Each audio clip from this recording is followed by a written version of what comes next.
I've been in Iceland riding the latest bike from Lauf. It's called the Seigla and is an evolution of their popular True Grit race bike, which I've been riding for a few years now. I'm going to run you through all the key details you need to know, and later I'll give you my first ride impressions from riding this machine over some Icelandic tundra. But before I get into it, why not subscribe to the channel if you haven't already? Okay, so this is Benny, he's the founder of Lauf. And we're doing a loop of 75k or so, and then after that we'll try to find our way back to the cabin somehow. Let's have a look at the frame details, where I'm going to start with a big headline. The Lauf Seigla allows massive 29 by 2.5 inch tyres or 700 by 57C rubber. I've opted for a pair of Icons this morning, 29 by 2.25, so let's have a quick look at that.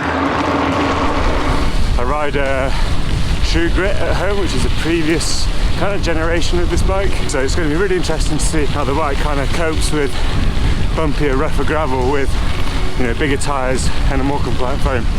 Much like the True Grit, the front 2/3 of the frame are constructed as a single-piece monocoque, with a one-piece front triangle extended a few inches into the chainstay. The chainstays come from a shallow but broad carbon plate, adding strength and stiffness in the BB area. They're also straight, which Lauf reckons improves compliance and doesn't compromise strength. It also shaves off a few millimetres of depth to help squeeze wider tyres into the short rear stays. From there, they narrow to svelte carbon tubes with the drive side receiving rubberised chain slap protection. Similarly, Lauf has used a BSA 73 bottom bracket, wider than the usual BSA 68 BB standard commonly found on road and gravel bikes, in order to gain an extra 5mm of clearance. At the same time, chainring to chainstay clearance has been maintained to prevent a drop chain damaging your stays. The seat stays are dropped lower down the seat tube. This, along with a thinned top tube at the junction with the seat tube and the slacker seat tube angle, helps give the bike its compliance, with the seat tube actually bowing inwards when a bump is transmitted through the frame. It's like so smooth, it's crazy. Lauf uses a standard carbon weave for the entire frame, deciding not to use a lighter, high modulus carbon, which they believe may not be quite as durable to rock strikes. The frame even meets the ISO standard for mountain bike frame strength. The frame features 4 sets of bosses. 2 live inside the main triangle, while there's a further one on the underside of the down tube, and another sat on top of the top tube to hold a top tube feed bag or a bento box. The front end of the bike houses internal cable routing, with sleeve routing all the way to the chainstays. The rear hose pops out here, and if you want to run a mechanical or wired Di2 group set, the chainstay protector doubles as outer routing. In a move that may frustrate some people, the frame is one by specific, with no option to fit a front derailleur. There's also no routing option for a cable-operated dropper post, though a SRAM access reverb could be installed if you're running one of the stock access group sets on the bike. I don't really know where we are, but it's pretty wild out here.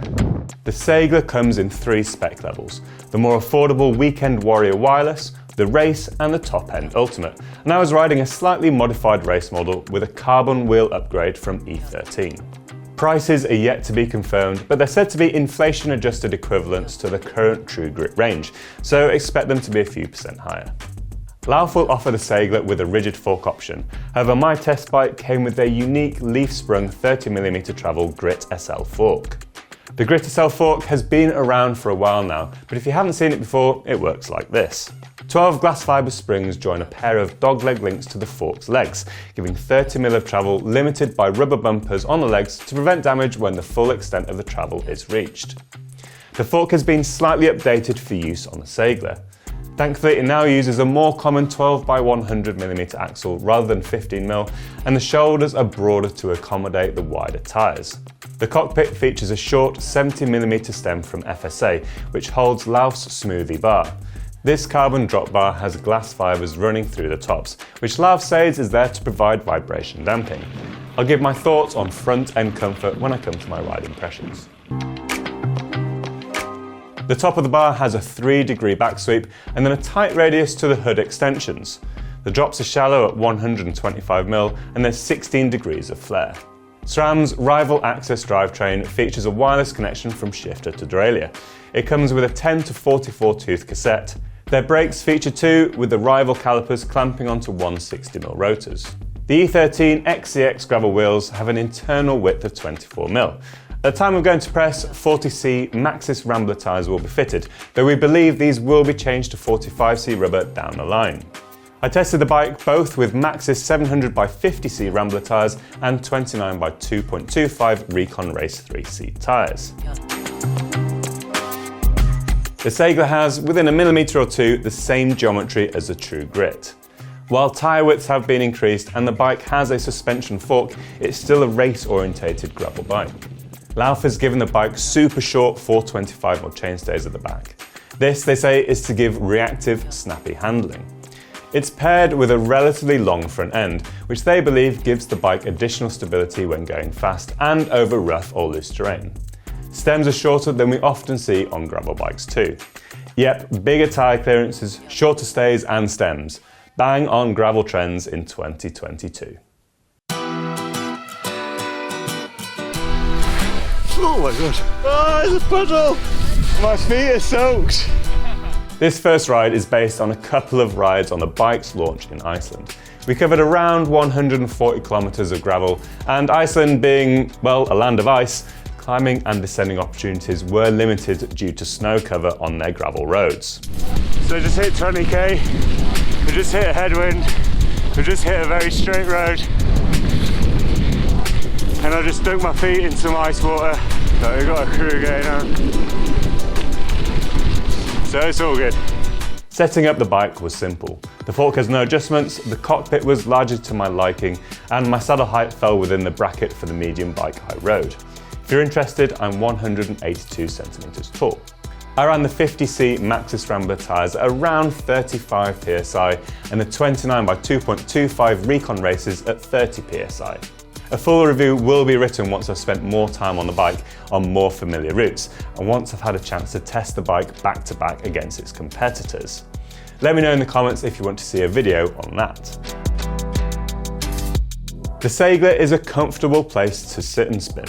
The 73.5 degree effective seat angle leaves your hips in a nice place over the pedals, while the longish reach doesn't feel too stretched thanks to the shorter 70mm stem. Lauf's smoothie bar has a comfortable back sweep on the tops. The hoods feel a little further forward than they might be on a bar with less back sweep, but they don't actually sit too far forward from the stem's faceplate. The frame's compliance doesn't seem to give anything away in terms of stiffness. In fact, the BB area with its deep early chainstays feels stiff under power. With broad tyres run at lower pressures, grip never posed a problem on my test loops climbs. In my experience, the Grit SL fork has little impact on climbing performance. With my weight a little further back on a climb, the front end normally rolls up and over bumps in the road. When you get out of the saddle and sprint, there's a little bob when the suspension compresses under shifting body weight, however it's relatively benign. If you really put the power down, pushing and pulling through the bars, there's a hint of disconnect between the bar and tyre contact patch on the road. If you're used to the pin-sharp feel of a stiff road fork, you may notice it, but otherwise, it's nothing to write home about. The SRAM Rival Explore group set is excellent. Shifting under power is very good, with the chain shifting between the sprockets with minimal fuss. The jumps between sprockets feel natural, and the shifter's consistent performance, thanks to the use of buttons rather than pulling a cable through an outer, is exemplary. But you'd expect this from SRAM's Access kit. Coming from a mountain bike background, I feel the 10 to 44 tooth range of the cassette is good. I found running a mullet setup on other gravel bikes, where a 10 to 50 tooth mountain bike cassette and derailleur are mated to road shifters, suits me a touch better. Sadly, the Explore derailleur cannot stretch to this size cassette. That's how the Seigla performs in the climbs, but how does it fare on the flat? Looking at the tyres first, understandably, compared to the lighter, less treaded Rambler, the Recon Race introduced a little more lag into the bike's reactivity to snappy pedal inputs, but I didn't feel that the bike felt sluggish. However, on the softer surfaces that we encountered, the wider Recon Race offered a touch more float than the Ramblers, digging in a little less. Over rougher gravel sections or washboard road surfaces, the Grit SL fork comes into its own. With no friction at all, it tunes out high frequency chatter, boosting comfort levels beyond those often found on a gravel bike. It combines well with the larger tyres and smoother bar to create a very comfortable front end. But what about the rear end? Well, Lauf claims that the saddle to rear axle compliance has been tripled compared to the true grit. And though not as buttery smooth as the front, it feels noticeably more comfortable, meaning longer, more efficient efforts over rougher ground are possible. I've always rated the True Grit's performance down hills, and I've no reason to suspect that the Seigla's performance will be any worse, though it's worth noting so far that I've not had the chance to do much in the way of descending on the bike. Rattle it over rough roads and the bike feels fairly unshakable. The Grit SL fork takes the sting out of the worst of the bumps and smooths road and gravel buzz effectively. The fork can't be compared to a traditional mountain bike telescopic suspension fork on bigger hits.